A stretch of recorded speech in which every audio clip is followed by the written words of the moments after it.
What is up, my loves? Welcome back to another episode of the Fully Alive podcast. My name is Stephanie Elsperman. I'm your host. And if you guys are watching this, whether it's on Spotify or YouTube, you can see that my background is very, very different because I am coming to you live from my hotel room in London. I literally have 5 minutes before heading to a cocktail party for a client. So I get to record this podcast episode, or excuse me, this entire intro for you from this space. You guys get behind the scenes on what this actually looks like. I'm not even recording on my regular mic. This is my little travel mic that I have. But nonetheless, I needed to record this intro because I have perhaps one of the most special podcast episodes I've ever recorded, maybe the second most special, where I have on none other than my mother, Jacqui, Ariana. She is an incredible healer, coach, guide, but more than that, she has truly, truly set the foundation for so much of the work that I do. You all know that over here on the Fully Alive podcast, we talk about really understanding and activating your soul's purpose, that you're living in accordance with what you are meant to do based on your own specific codes and genius and your X factor, such that you can serve and impact others and really create a life that makes you feel fully alive from the inside out. And if you guys want to know how I've even gotten to be here, my mom has played such a huge role. Not only is she an incredible human being, but she allowed me to go through the exact experiences that I needed to go through in order to get to this place, even when that meant her watching me hit rock bottom and fail time and time again. And in this podcast episode, we go through all of the behind the scenes of what it was like to witness your kid hit rock bottom at a very early age and allow them the choice to choose their path moving forward. I think so often in our world, especially when it comes to family members, we're so quick to swoop in and try and save people from their own failure, when in actuality, every single challenge and experience that they go through is truly leading them someplace. And so how do we balance our love and care for other people with also allowing them to choose their own purpose? A lot of parents will think that they know better than their kids, and I think sometimes that's 100% true. And also, they have their own purpose in this world. Your family members have their own purpose in this world, just like you do. And so we talk through how she was really able to foster an environment, and we did not get it perfect all the time. We really did not always get it right. But how she was able to really foster an environment that allowed me to pursue my own purpose and therefore impact and serve other people as well. So if you are a mom, if you are thinking about having kids in the future, this is going to be an incredible podcast episode for you. If you really want to learn how to, in a really honest way, we're not going through like, here are the 5 steps to empower your kids to be on their purpose. I literally just grill her about like, what did you do? Tell me.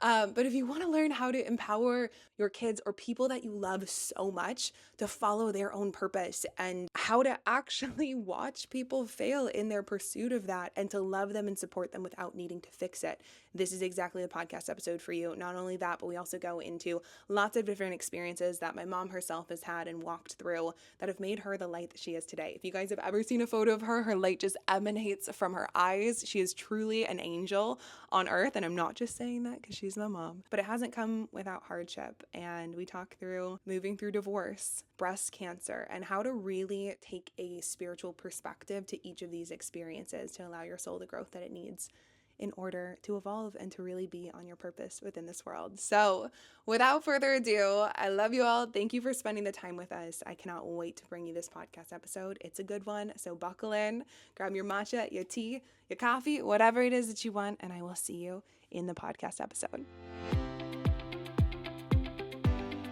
Okay, so I have a question for you. What makes you happy?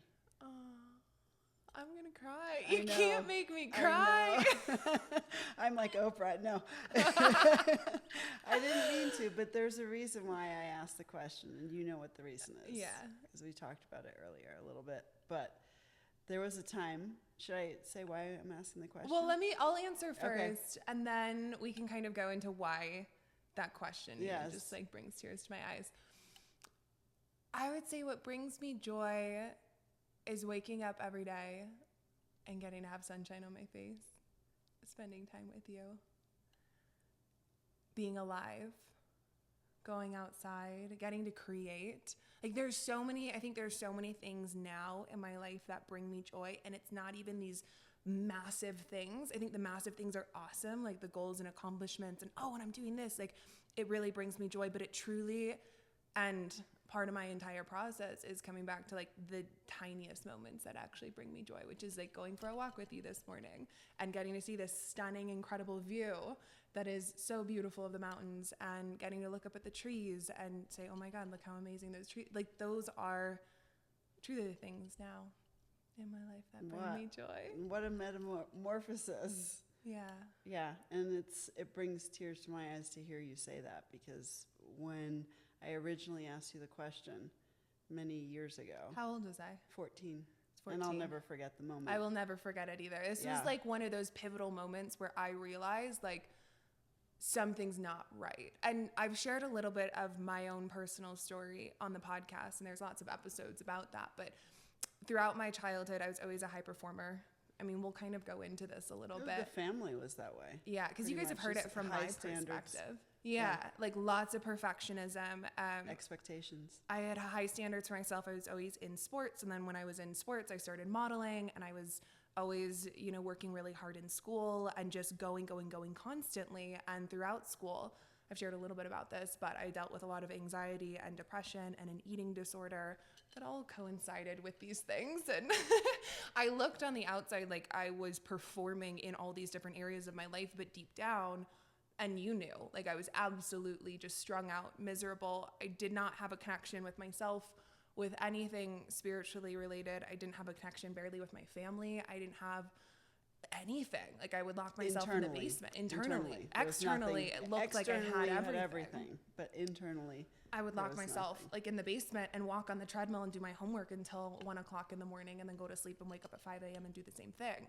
And I think that you started to realize that like something wasn't okay. And then you asked me this question. I'll let you take it from there. Well, I think it was at the stoplight in front of the high school when I was picking you up from school because you were in the middle of a concussion and couldn't stay at school any longer because you were on medication, and that was the thing. Time. Yeah, and you were so zoned out, so phased out that medication for a concussion. Yeah, and I was trying to find a way to get in to get to feel you because I felt like I was losing you. We can't start this. So I and your older sister had a concussion 6 months apart, and she went through some similar things. And I think to watch your kids not be happy and be so phased out of life and not engaged, that I did everything I could at that time to kind of figure out how do I get my kids in touch with their inner happiness. Yeah. And so for you to say that, because what was my answer? You had no idea. I had no idea. You had no idea. No idea. I remember being so stunned that I couldn't answer the question, which is just so wild. It's such a basic question. That as a child you were such a happy little, wild little, crazy little thing, and you were so at that point just so lost. Mm-hmm. And I know I've been through it. I remember asking myself the same question and not even knowing where to start with that question. Yeah. And so what were the things that you said you were like doing anything to try and reach me and reach my soul at a time where I was so disconnected and so in my own head? I think I was so intense in my own mind. I talk a lot about this on the podcast, especially with Laura in our Unplugged segments, that the high performer mind can be so intense internally that I think I was just so caught up in it's not good enough and I need to be better as a way of obviously controlling, because at the time our household wasn't necessarily the most stress-free and happy environment because everyone was going through their own things. But that was, I think I was just so in my mind, like I was living in this living out of things, expectations, living up to something, living up to an ideal. Mm-hmm. You were good and capable. You always said, if I'm good at it, why shouldn't I? Instead of taking time off or resting, not joining a club or not doing this, if I can, I should do it. And that was a mentality from, drove me insane. Right. And it was a big learning experience that any innate essence had been squashed and, things laid over the top of it, expectations, societal, familial, all these different because things that you were living, identities that you were taking on because this person said this person said this. And this I didn't person, know who I was. No. And that was at a very early age, I think a very formative time. I and I've talked about this on the podcast, but I think I had the privilege of having a wake-up call really early in my life. Like it felt like a blessing and a curse at the same time because I felt like an absolute alien. Because it wasn't when I was 14 that I had a wake-up call. That question, when I did not know how to answer it at all, was like, oh, something's a little off here. It was really uncomfortable for me.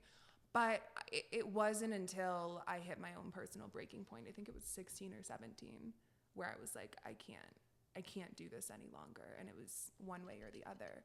And so I think I had the blessing of reaching that breaking point really, really early on, but you saw me through all of that. And so from that point of asking that question, me not having an answer, because I think a lot of people can resonate with that later in life at a midlife crisis, a quarter life crisis. They're like, I don't know what brings me joy anymore. And I want to normalize that I know it's so scary. And I think the wildest thing is it's also scary to witness someone in your life go through that. Right. But there's always another side. And so from that point of when you asked me that question, what did you try and do to reach my soul? What was that process like after that? Just that little time period after. So just to give a little backstory on that is that through the concussions, we saw some doctors that were world renowned in concussion therapy at WashU, and I'm very grateful for some support, but at the same time, they gave medication. I mean, they were doing this with blues players, et cetera, and I don't discount any of that, but our situation, it wasn't helping. It wasn't helping because they didn't know who you were. They didn't know your anxiety. They didn't know anything. They just gave you a medication to kind of deaden your brain. So I didn't think. So you couldn't think because it was just making everything worse. And so you couldn't function in school. And so I went on the computer and just went into hyper research mode on how to regulate brain waves and how to get back into some sort of, because everything would just send your nervous system into fight or flight, everything, anything. And so we were very dysregulated in our household. Very, so dysregulated. So no one knew how to take time and just... So emotional. Right. There was always the next thing. We were always going to the next game, to the next, whether it was a business event, a school event, there was always another thing to go to. There wasn't a whole lot of downtime as you guys got older because of you were high performers in school and sports, etc. And so the achieving just kept building, and there was no time for play, and there was no time for fun. And our marriage suffered for it, and we didn't build that into our marriage also. I mean, the whole thing just snowballed. Yeah. And so I think at that point, I needed to stop it and try and figure out how to bring some peace back into our lives because nobody could figure out how to get it. I mean, it was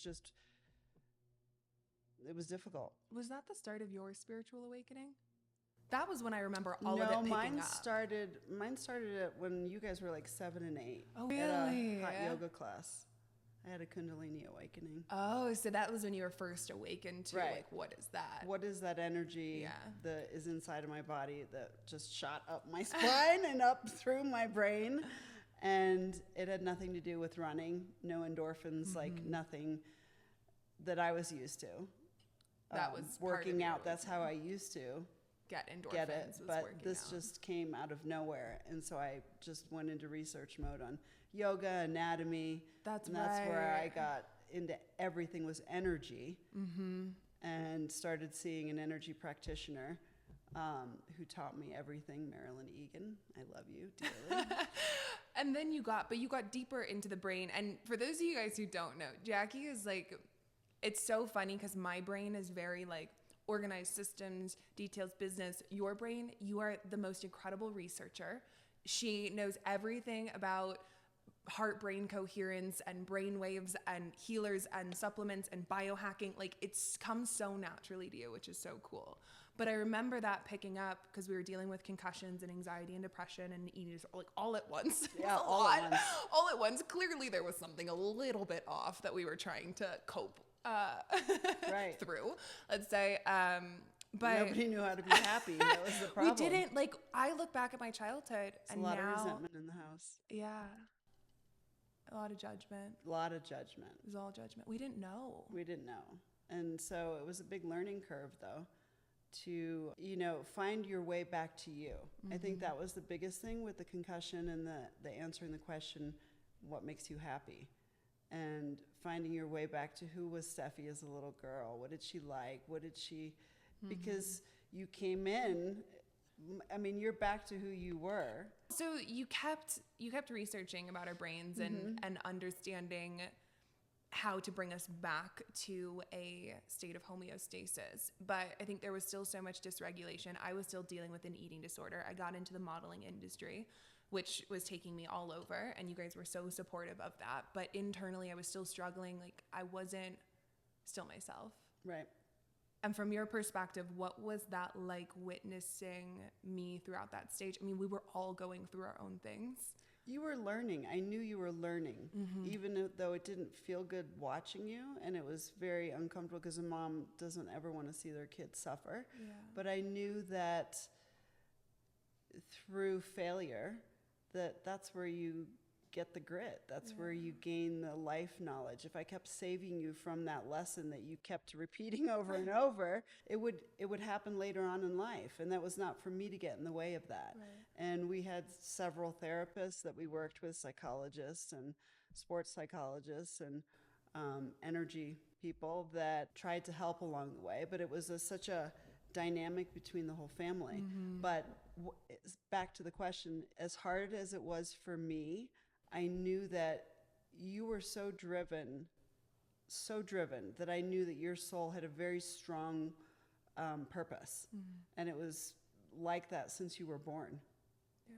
You know, you always want to take everything apart and figure out how it works and put it back to, take everything apart. Build things. Destructo child. Rip pages out of books. Was like, oh. And you know those little pop-up things? Pull the thing out. I mean, Stephanie wanted to know how it all worked. And I knew that your soul was driving this path that didn't look normal and did not look okay to most people on the outside. And that my place was to know that there was something that you were gaining from these experiences that you were to use later in life, that I had to let you go through difficult times, even though it wasn't something I would have chosen, that I allowed you to be in a place where you had to ask for something other than me. You didn't have to look to me for the answer, but you had to look to spirit and to the divinity within you to find the answer. And you were strong enough to do it at such an early age. I think it's one thing to hear, oh, you have to watch your kids fail and you have to let them make their own decisions in life. But I think it's another thing to actually witness your kid in pain and hurt, and you can tell that they're so far away from themselves. Because it wasn't like, yes, I was achieving all of these things and I was always very driven, but I was driving myself insane on the other side and dealing with a lot of disorders and mental health issues all at once. But of course, on the outside, I was just going for the goal.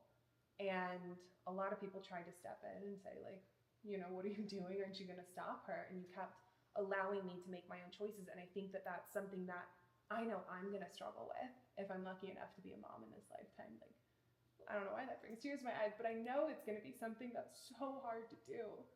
First of all, what was it kind of like living with me at that time? Let's just start there. Well, you know, I have to say that I was going through a difficult time myself. So I wasn't completely where I am now at all. So what were you going through?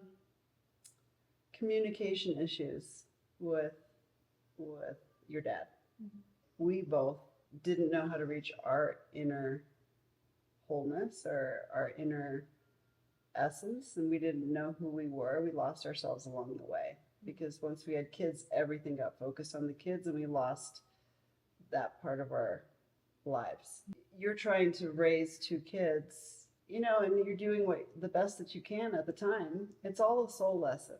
And that's been my biggest takeaway through working with clients and after raising you guys is that it's not easy to watch the soul's chosen path, because lessons hurt, so that you learn contrast and that you learn what doesn't feel good, so that you can learn eventually what does feel good. I didn't know what it felt like to feel good in my body. Yeah. So how would you know how to feel good in your body if I didn't know how to do that? And if it was all external, but to watch you reach for everything outside and not have any connection inside, or any security, safety, any trust in something greater. It was just trust in the next thing. It was trust in the next achievement, trust in the next outside gratification. You know what I'm saying? So to watch you, because it never comes from that, and your soul went all in. I mean, your human went all in to everything that you did. So you went full force into, this doesn't feel good.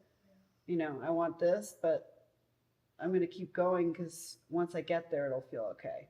And then you got there and it was like, this didn't feel good. I'm not happy. I'm more broken than I was when I started. But the whole path to the end, and you kept going to the next thing. But I knew that your soul was looking to find peace and to find happiness and to find some joy. And none of those things brought you joy. And it was, a few times I brought you to an energy friend, and she said she doesn't want to be here anymore. She doesn't want to stay in her body. And I said, I know, but it's not, I can't do anything to save her. She's got to find that connection herself. All I can do is love her. And so that's one of the things I think I'm most grateful for. I think it was also the hardest at the time, because I was in and out of the hospital, my organs were failing, things were not. You were very destructive to yourself. I was very self-destructive. You were destructive to things and then to yourself, because I wouldn't stop. I didn't know how to stop. So I would get hyperfixated and just go and go and go. But you always, I trusted in something greater. And how did you do that? Because I think so many people stop short and they're like, no, I have to control. I have to make sure that they're safe. I have to say no to these things. They can't do it. Do you know why? I can't keep going. Because I didn't find that until I was 40-something years old. What? I didn't find my connection. I did a lot of those similar things in my life, and it wasn't until I found peace within. And, I went to a retreat one time with Dr. Barbara DeAngelis in California, and I stood up in front of 300 and plus women on a goddess retreat and told my story. And I said, okay, well, let's see. I flunked my driver's license several times. I flunked out of college. I had a terminated pregnancy. I have had breast cancer. I've been divorced. And I've never been happier in my life than I am right now. And, she said, Jacqui, wait, let's stop. She said, back up a second. She said, every single one of those choices was your soul bringing you to the place where you are now. You could have never found where you are now had you not gone through those human experiences that bring you down to the depth of not knowing what this life is about, to really figure out how to love and how to let go of, that self-resentment, and to then watch your children to know. I knew that because I had found my connection through You had found my own divinity. And you tried. I remember you tried to get me into it, and I was so cut off. I think it was because it made me so uncomfortable. Right. I was so disconnected from anything greater than myself. You tried to show. I was doing yoga. I was doing some things, I guess. And I do remember, actually, it was wild. It was when I was approaching my rock bottom, and I was modeling, and there was nothing left. A bunch of rock bottoms. Or lots, but the big one. That was where I walked away from everything. Right. Jeff and Mary took me to a church service. Right. And they thought that I love them so much. They thought that was going to help me get back into or I think they thought that was just going to give me what I needed. And I remember there was a song about like, it was called like Break Every Chain or something like that. And I just remember sobbing, because I felt so like chained down by like so many things. And I felt that call within myself and within my soul, like, I have to break all of these chains. I have to walk away from everything that's known. I have to break all of the self-destruction. It was like a light bulb went off and I was like, oh, like I have to change something. But I would never have gotten to that point if you didn't let me make those decisions and ultimately decide if I wanted to be in this planet or not. Right. And so as a mom, you know, how were you able to stay so grounded and to be like, you know, she's going to choose to be here or not? Because I think so many people deal with that, whether they're witnessing a family member go through it and go through addiction or mental health issues, or just merely being lost in their path. And you have to, at some point, surrender your hands and say, it's not mine to control. And, or if it's, you know, a mom and their kids, like, how did you stay so grounded in that and actually let me get to that point of choosing? Do you want me to answer that honestly? Yeah. It doesn't have to be perfect or right. Okay. So doing the work that I do and being the person that I am is that I knew that I had learned what it means to have a guardian angel, your own guides, and your own higher self, your own team. Yeah. And I knew you had your own team, and I knew they had your back. I knew that your higher self knew exactly what it was doing. Even though it didn't look okay, I had to keep trusting, and I had to keep talking to my guides and my angels and my higher self to know and to feel that love and to know that you were going to make it through. However, whatever that looked to you, it wasn't my journey. This is your journey. And to know that each little soul that comes into this planet chooses to come into this experience, and you chose that path. So I know from that place that you have a very specific purpose, and that all these things that you learned along the way were part of that. I could see what that purpose was. So I knew that these were things that were bigger than me, and I had to step out of the way of that. And the only thing that I could do was love, and not try and get my ego to try and save you from something, because there was nothing to save you from. There was God that was directing you, guiding you. Yeah.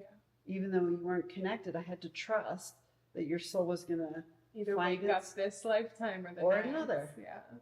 And that's been my experience through my whole life, and I know it. I've had so many spiritual experiences that have shown me that there is a higher power and that there is something that's guiding this.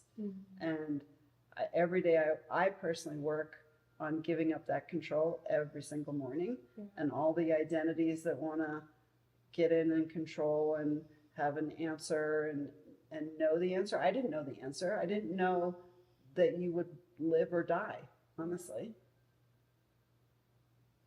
Yeah. But I knew that if you chose to stay on the planet, it would be bigger. Your life would be bigger than you could have possibly imagined. When you find that connection, it's beyond your wildest dreams. Yeah.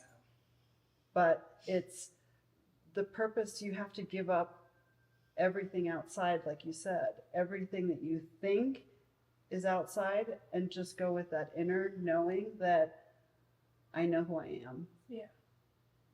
That's so beautiful. And I know how to love myself.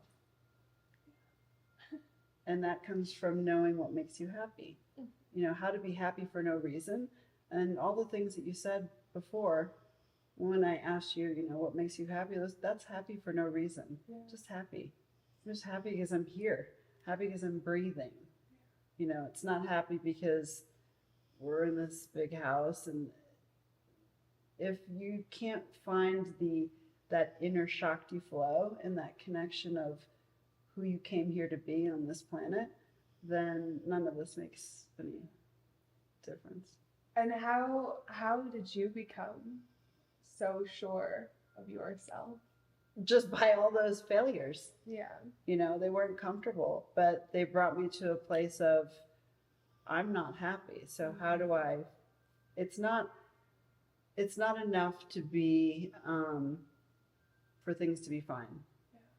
I lived in fine for a long time. I watched a lot of people live in fine, and I'm here to live a big life, and I'm here to live, where you wake up and you just tingle with the excitement. Yeah. And I know it's possible for everyone. And I know that your heart is here to teach how to have it all. Mm-hmm. That's so beautiful. And, you know, I think the interesting thing is that you say such beautiful words and you have such beautiful light energy.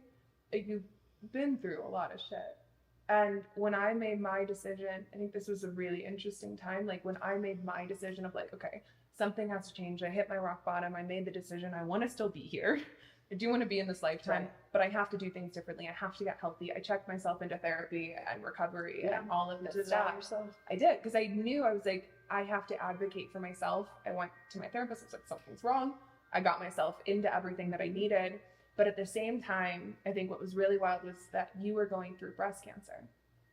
I had my own path that I was going down. Yeah, and so we were both in the same house, trying to heal, but also not fully being able to be there for each other. I think that's a different story. But what I want to hear is, like, tell me about that process of when you found the breast cancer, how old you were, and what the path looked like from that place. Well, it was in 2014. Yeah, I think it was. And so I had been on the spiritual path, self-healing path, Reiki, and all of that, practicing, but not listening. Yeah. You know, not listening to my guides that were telling me that this relationship I was in was not working for me any longer. It wasn't working for anyone. For anyone, yeah. It wasn't. It was the place that we were in had to break, had to be cut, and we had to start something, find ourselves. Because you guys had lost yourselves in the marriage. Right. Yeah. And we kept thinking, well, we'll just try a little harder. We'll stay together for the kids. But it obviously wasn't helping the kids. I mean, we were all crazy. No, but we learned so much. Yeah, we did. We were in family therapy. Every therapy, all sorts of therapy. There was everything. Mm-hmm. But it was like, okay, this can't continue because I will not, my body will say, is screaming at me to make another choice. Right. And to find another way. Yeah. But I was too afraid to leave. And so I had to go to that place. Well, if I'm not going to be on this planet, you know, there's a chance I could not be on this planet. So if I'm going to stay here, I'm going to make every second count. Mm-hmm. And that's when, well, truth be told, I knew that the body could heal itself. You went to a very zen place once you got breast cancer. Like, you guys don't realize it was like a blessing and a curse that I had a psychologist at the time say that you handled it like you had a head cold. Right. Like, she went to this like very zen place. You did a lot of spiritual healing work. Right. Because I knew that I was whole and complete, truthfully. Like, the human body can heal itself from anything, but my higher self, the greater part of me, is whole and complete. So how do I get to that place? How do I connect to that person? To that? So if I'm whole and complete, this is old. This is an old story from an old behavior, an old personality. Did a lot of Dr. Joe work. And you made friends with it. Oh yeah. You made friends with the breast cancer. I talked to it. I wanted to know what it had to teach me. Yeah, you went into the lesson behind it. There was no fighting it. Yeah. Because fighting it meant it had control over me. And so I knew the immune system, if it feels like it's being attacked, then things get worse. Yeah. Right. So it was making friends with everything in my life that was in disharmony, dis-ease. Make friends with the disease, not to be afraid of it. Yeah. And the word used to scare me. The word cancer used to scare me. My mother's had it, grandmother, you know, it's not hereditary, but it kind of is, and it's a whole nother story. But it was knowing that I was love, and that I had to learn how to love myself to a level I'd never understood before, and that I was whole and complete to say no to some things and to be able to handle and to know what the next steps were. I mean, to go make choices and not know what the answer was, be in the unfamiliar. I mean, I could have stayed in the marriage. I could have stayed doing. You could a have lot done of what things. the doctors told you. Right. Like she went into the doctor's offices and was like, "I'm not doing this, but I'll do this." Like you, I got a lot of shit. Yeah, you got a lot of shit. You got people telling you you were dumb, but you knew, like, you and your connection with God or spirit, like, knew what it was doing. Everything, every cell in my body, and to know from that level, because my whole life was about knowing from intelligence, but this is a knowing from within, and that's what both of you guys are so great at, is that gut knowing, that intuition. So when we look at, though, like with the breast cancer, right, what was it the biggest wake-up call for? I was not nurturing myself. I was paying attention to everyone else except for myself. I thought I was paying attention to myself, but to really know what was best for me, it was to make hard choices. And I wasn't ready to I couldn't do it, which was to leave the marriage, essentially. Because you knew, and I think this is such an interesting thing, and how you describe the ending of the relationship between you and my dad, which was... Who I love dearly. I know. Don't make me cry again. They're great. They're both incredible human beings. But that you saw, you're like, we had a contract to bring in these souls in, and we had a contract together to learn the things that we needed to learn, a soul contract. And that at some point the contract was up for renewal, and you had that sense, and you're like, well, we either choose together to renew this or we don't. And it wasn't like they were like signing a contract like, yes or no. Like it was like, but you had that soul knowing of like, oh, our souls right now in this moment are not choosing to renew this contract, and therefore, okay, now we're on our paths. Right. It's a very difficult thing to understand, that a soul has, the contracts are not always easy, and there's sometimes pain involved in them, but it's the knowing that you have to walk through some really tough times to really find that next golden nugget.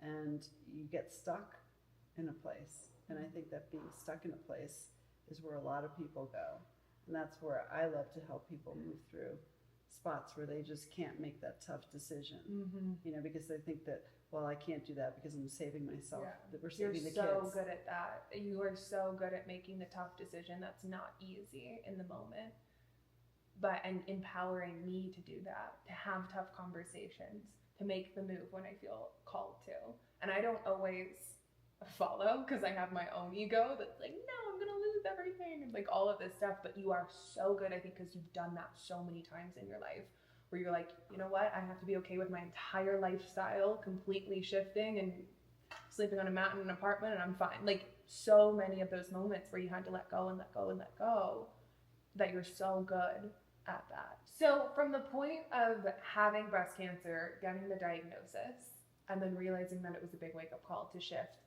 and to start living according to what you knew was true, what happened after that? I knew I had to get strong enough to leave the marriage and to make a tough choice. And I had no idea what that looked like, because nobody in my family had ever done that before. Divorce wasn't a thing that was in my head anywhere. And it wasn't a failure of a marriage that was my perspective. It was the perspective of two people, what we're doing is not working. We've tried therapy for 7 years, it's not working. And we both have some things to learn about ourselves. So that wasn't gonna come from where we were. We both wanted different things at that time. And I think that we didn't know how to communicate. And so it was better for us to split. And it took me getting strong in who I was as a woman, because I had lost myself in the family and in marriage. And you feel like breast cancer was your journey into coming back to yourself and giving to yourself first. Absolutely. Because you also, I think a lot of people don't know this, but you dove into like the there's always an emotional component to, Right. and a generational component to different diseases or things that we go through within life. And you dove into what's the deeper meaning behind finding a lump in your breast. And for you, what did you find during that time? Cancer in the body is a lot of negativity, a lot of resentment, and a lot of anger. Mm-hmm. And so that wherever the anger was coming from is where I had to find peace with that. Whatever the source, my perceived belief on what was causing it, I had to learn to refocus it and essentially become a different person. Because if everything was making me resentful, it was nothing outside of me, it was inside of me. So I had to get strong enough to leave the environment that I was in and that I had created and find a new way. So it was essentially brainwashing myself into understanding that I was whole and complete, even though this was inside my body. And I had to become friends with it rather than fight it, because fighting is more anger. And I had to become friends with it because it was a part of me. And to learn from it and ask it questions and why it was there.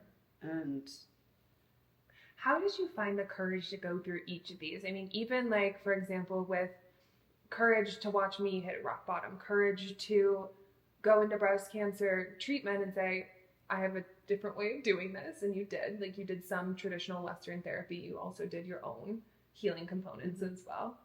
And then even to go into leave a marriage that was no longer working, or that was no longer actually benefiting the good of everyone involved. How did you find the courage to do each of those? It was finding the divinity within myself. And that means like feeling the divinity within myself and what that meant, not just in my head, but I had to feel it in every cell in my body.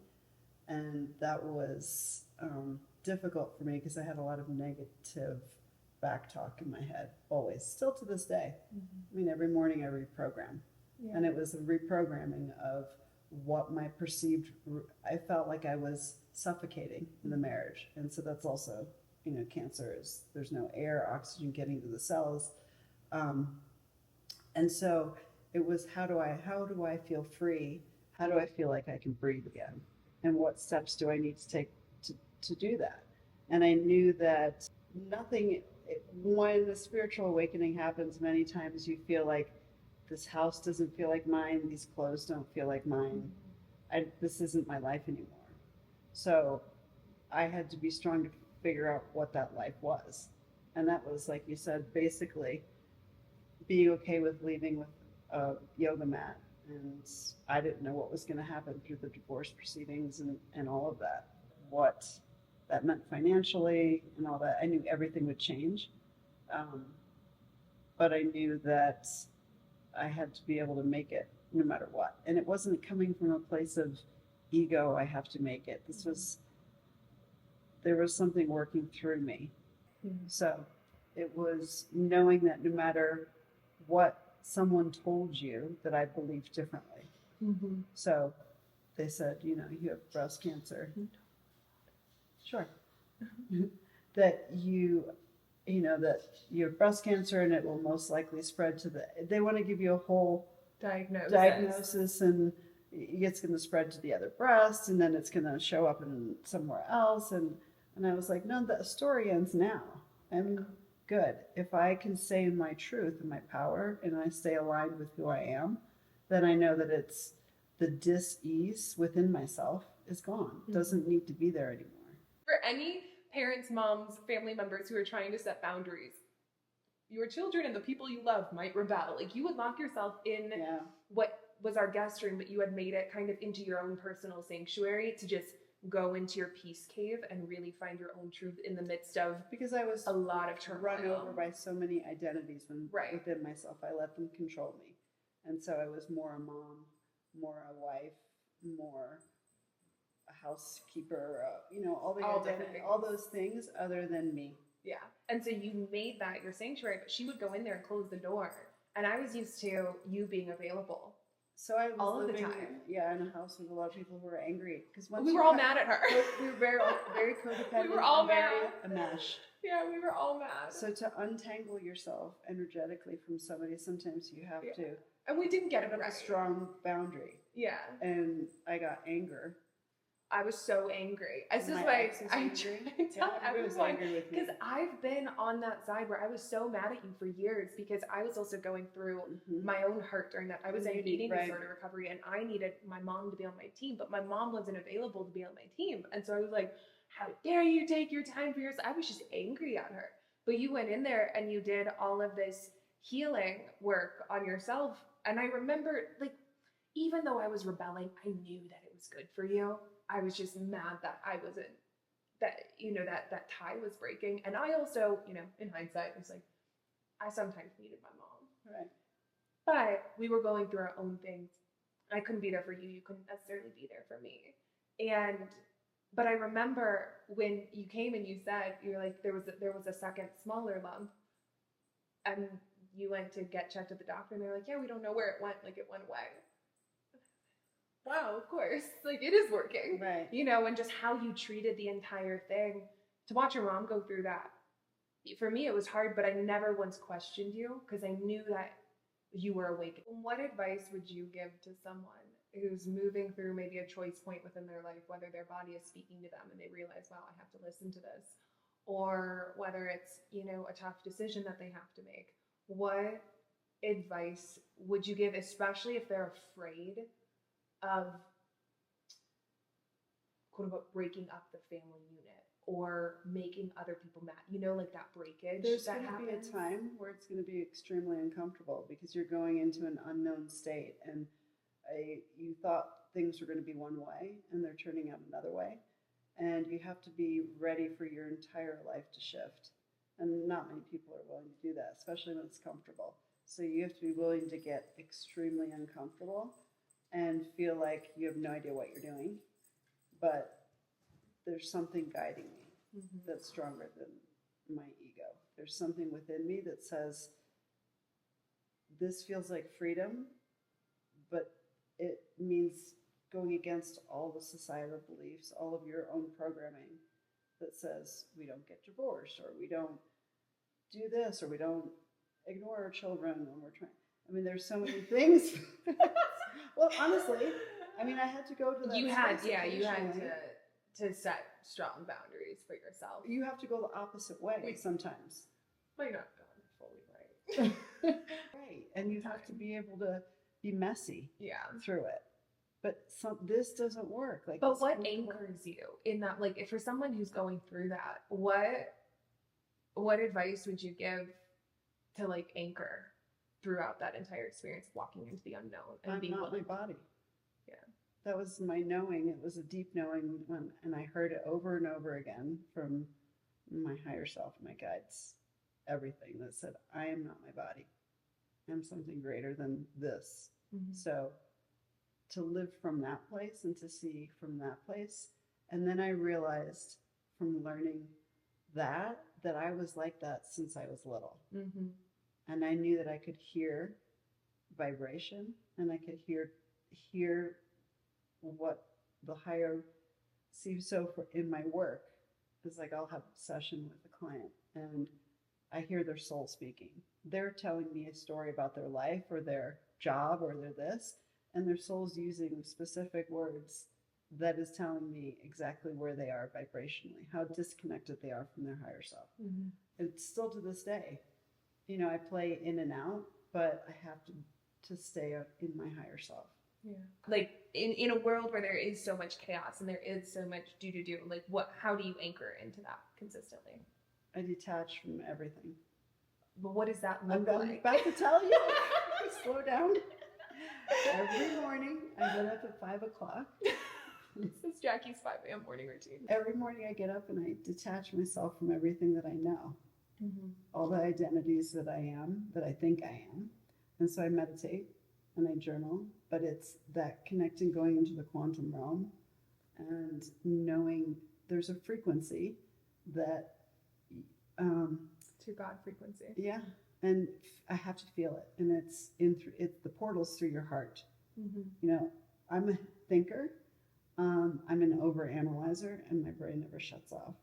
So to learn how to do that was what changed my life, because my overanalyzing would just send me in loops and negativity. So it's learning to allow all those thoughts to kind of go by, and first off, go into my heart. So I just get into my heart first thing in the morning. I don't wake up that way. How do you get into your heart? What does that mean? For me, personally, I listen to either music.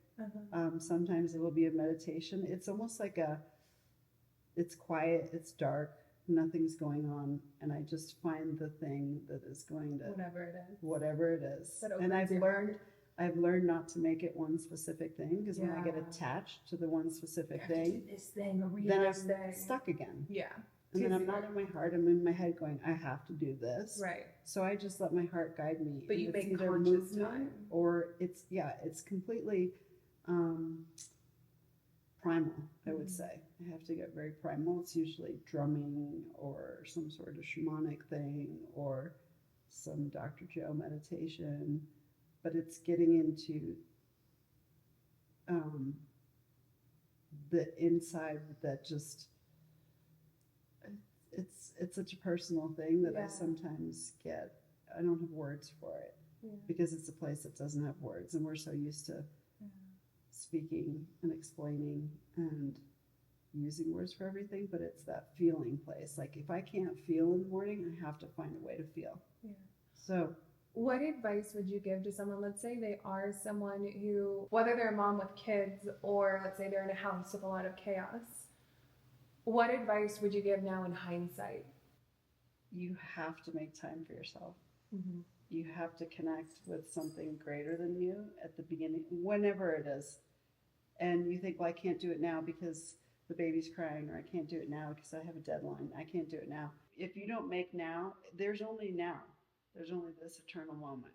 So if you don't make the choice in this moment, it's never going to come, and it's going to be too late, because something is going to give you the signal that to pay attention and to stop time and to pay attention and to do it. But it's no matter what is going on, if it means that the dog gets fed a half an hour later, if it means the dog gets walked a half an hour later, and you need time because you need to just shut it down. The nervous system, when it gets overstimulated, gets stuck in fight or flight, freeze mode, all those things. It's knowing where your nervous system is and how much you can handle, and not being a hero and not being a super mom. You know, being a super mom is saying, no, I can't. And I never said, no, I can't. Yeah. One thing, I share this on the podcast all the time, and people always comment about it. And I say that something that you taught me when I would come to you and I'd be like, what should I do? Like, I have this and I have this. Like, what should I do? And you'd be like, Steph, there is no should. Either you will or you won't. You want to or you don't want to. But there is no should. And you would always make me make that choice. Right. And I was so annoyed by it growing up. I would just tell me the answer. What's the easy way? What's the but right you would one? be, exactly, what's the right There's answer? no Tell me right the right answer. answer. You're my mom. You're my superwoman. Like, tell me the right answer. But you would make me choose. And I think that that is so telling of, like, you know, I think it's easy, especially as high performers in the world with intense minds or with overactive analytical minds, really easy to get caught in that. Well, what should I do? What should I do for my family? What should I do for the people that are around me? What should I do to appease all of this? But it's actually in your heart. What will you do? It's actually a frequency. Yeah. Because when you're in that, what should I do? You're external. There's nothing about me going on. Because if you're in your inner knowing, then you know. Yeah. You just make a choice and you go, well, it works or it doesn't work. Right. But if you're in your head, that's when all the shoulds come in. Yeah. Then you're like, well, what should I do based on this identity? Yeah. And then is this going to make too many waves? And then what if it fails? And what if it's not the right one? I'm not afraid of making mistakes. So I go to a place from energy, and if I get whole in my energy and I connect in my alignment, my frequency, and if I'm in my heart-brain coherence and I'm coherent, then things in the material world kind of reorganize themselves. And you would always tell me this because I would get so in my head about things. Even to this day, I have to catch myself because I'm like, no, I just have to finish this. Right. And be like, Steph, no, like if your energy is not there, and how I tell this to my clients all the time because I can see it so clearly. But you set the foundation for this. Like if your energy is not there, trying to speed up through that, like you're just misfiring essentially. Right. Like you might hit 1 or 2 targets, but it's never going to be as clear, direct, swift, easy, effective as if you stop, you pause, you take yourself back to 0, and then you go from there. And it doesn't have to be this huge, like, I then take a walk for 3 hours. No. And it's like, close your eyes for 10 minutes. Shut it all down. Recalibrate. Shut it down. You introduced me to binaural beats, which, if you guys don't know, binaural beats 10 to 15 minute nap. We'll link one in the show notes. But that totally changed things. Changed everything. Well, Dr. Collins started that too. When you guys had concussions, he would give you a CD to listen to regulate your brain waves. Because you would get dysregulated. And he's like, just every time, just keep bringing it back down. And so it's something just to really just regulate your nervous system. Well, do you know why? Because when you're at 25%, you have no energy, no capacity for anything. So if your husband walks in the room and he asks you something, you go off because you don't have the capacity to run your own battery, your own engine, and now someone else is asking you something. It's not going to go well. So what about for the people who have a really long to-do list?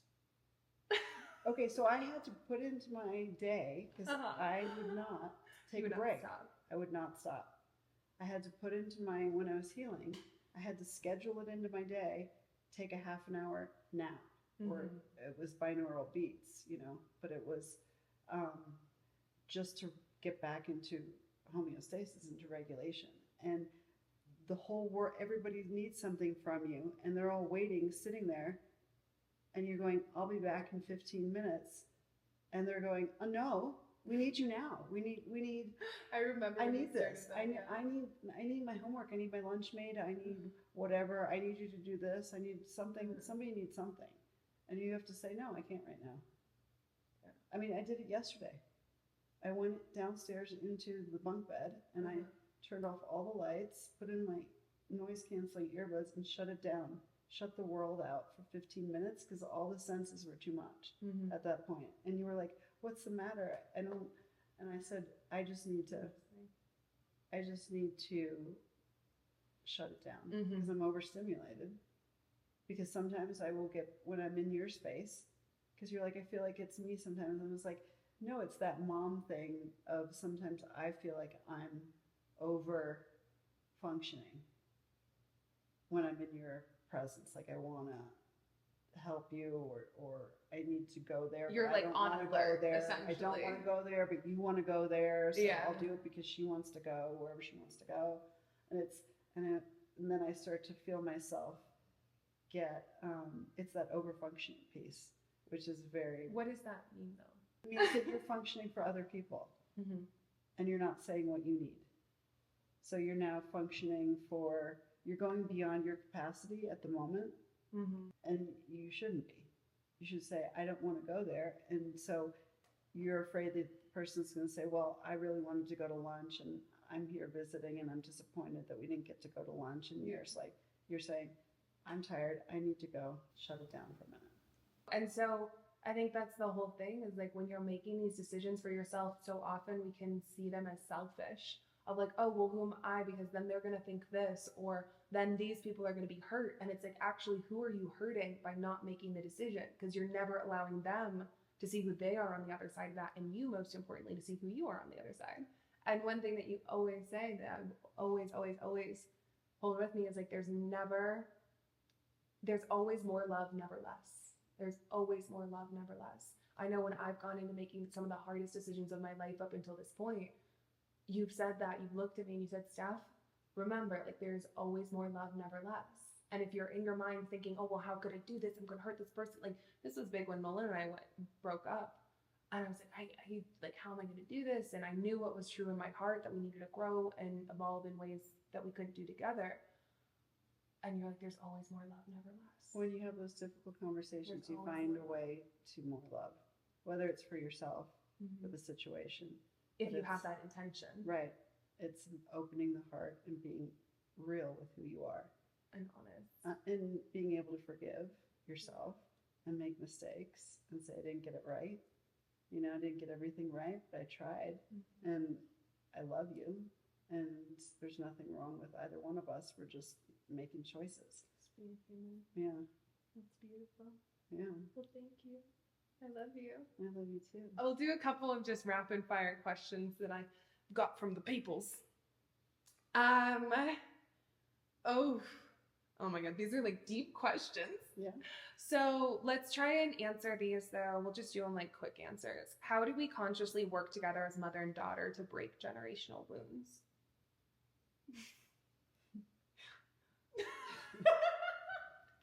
Talk. No, but we know the generational wounds. We know that the programs. We're we aware of them. We're aware of them, and we're making new choices. We both came here to do that. I mean, that's what part of our purpose is to create a new way. Mm-hmm. And so I think that we honor our path.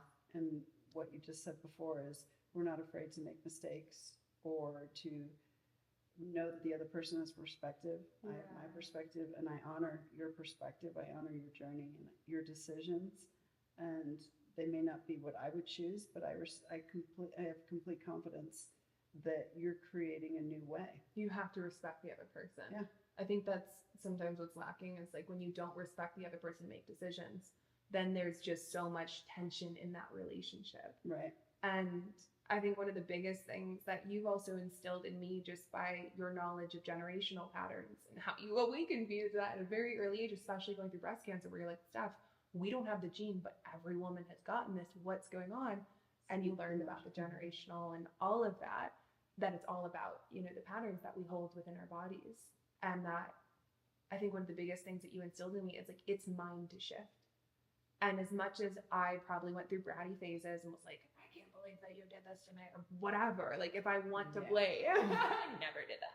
If I want to blame, like it's mine to shift for my life moving forward. And I'm so blessed and grateful to have a mom who's as aware as you are and who's willing to shift her. I'm like, I trust you so wholeheartedly because you will always do the work on yourself. Once you're aware of something, even if it takes you a little bit to shift it, you will eventually shift it because I think you know that your body will speak to you if you don't. So I trust you, you trust me. But even if you weren't, let's say, it's such a huge blessing that you do the work. But if you were a mom who didn't necessarily do the work and I was just aware of these generational patterns and it was up to me to shift it, it's that understanding of like, yes, there's hurt and yes, there's,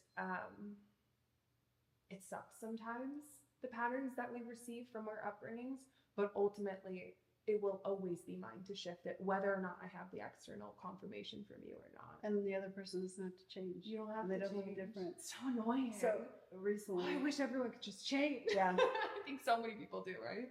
Yeah. I have to say that I had a client recently who was having a situation with her sister. And I said, she doesn't have to change. She's like, what do you mean she doesn't have to? She's not being nice. She doesn't have to be nice to you. You're not entitled to their You're change. not It's entitled. You just get to be nice or you get to choose to go somewhere else. Yeah. And to that's your realize that choice. the dynamics that we have in this lifetime are also given to us as little blessings. It's like I always say to people who push my buttons the most, you instilled this in me. People who push my buttons the most are my greatest teachers. Greatest teachers. You are my greatest teacher. You are my greatest teacher. You are my greatest teacher. So you have to get beyond your ego and just go, okay, how do I learn how to be more in love?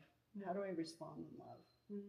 Beyond what my ego wants to hold resentment or whatever, how do I open my heart to this situation? No, I have another question that seems like it's a different topic, but you know that it's actually very similar. What are your beauty secrets? It's so ridiculous. What are you? Tell the people. You're so stunning. Honestly? She's never had any work done aside from a double mastectomy. Thank you. I love you. Seriously? It's finding the light It's within. the light. It is. It's the light. I know when I look in the mirror when there's something not going on. It has nothing to do with my moisturizer or my eyelid corrector. No, it's how much joy is in there. Yeah. And that's, if you guys ever are lucky enough to get to meet her in person, or you see a photo of her, or you watch a video or anything, like you can tell like this woman is just an angel, and you have so much glow. Like anyone who's around you witnesses it. And it's so funny because I think it's easy to look at you and be like, she's a cute little blonde woman and she's probably had everything easy in life. And it's like, hold on, if you see a picture from when she's 35, I will always tell you, you look younger now than you did then, because you weren't happy. You weren't congruent with yourself. There wasn't light, and now you just glow from the inside out. And so it's not without I'm in charge of my own trials. glow. Yeah, you've aged so beautifully and gracefully, and it is that Thank you. internal. Thank you. And yes, she does drink alcohol, and she eats red meat, and I'm what a else? human. She's very much a human. I didn't used to be a human. No, she was an Aritarian. I was almost. She told I didn't eat meat, drink, she was nothing. This is so messed up. I was going through eating disorder recovery, and you were going through cancer healing. And one day you told me, you said, Steph, I'm going to become an Aritarian. You know, there's people who don't eat, they just drink air, and I go, Jacqui, this is the most triggering thing you can tell me right now. But anyways, Well, you're very human now. No, but I have to say that when you are going through physical stress, that I follow a different diet. Yes, but you're very human. I'm extremely human. Because we've been in the overly health conscious side of things, and it just, That if it doesn't work creates either. stress, then it doesn't. Restriction, no. Limitations. We don't like it. No. We like being human. Let's see. Everything guess- in moderation. Yeah. Last question that I have for you is, what parts of yourself do you see in me? Your smile.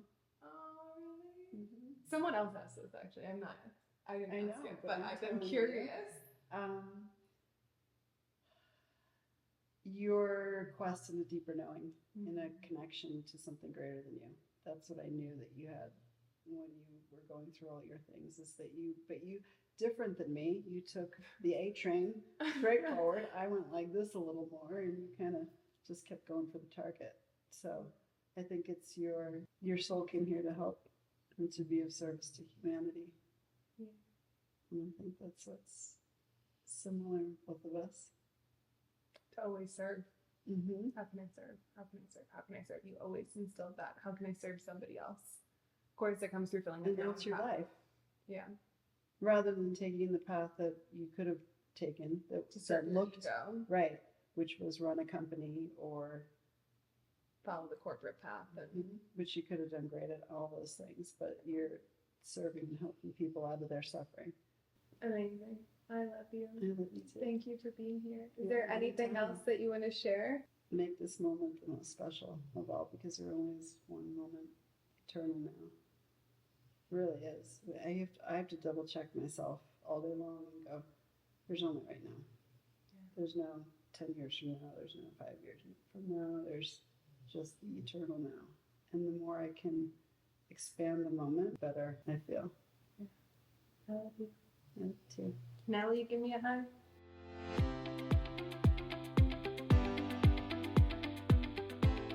All right, my loves, that is a podcast episode that we have for you today. We are so blessed that you chose to spend this time and space with the both of us, and hope that something has resonated deeply with you, whether it has given you perspective on your own life and your relationships, or if you are a mom and there's something that landed with you. That is always my greatest desire and deepest intention with every single episode. So if something has, go ahead and send me a DM on Instagram at Stephanie Elsperman. I love getting to see those, or drop it in a review. Those help us so much over here on the Fully Alive podcast, get this message out to even more people so that they can really show up for themselves and for others, that we can all be on purpose in this world. It takes 30 seconds. Go do it. I love you guys, and I will see you on the next episode. Bye.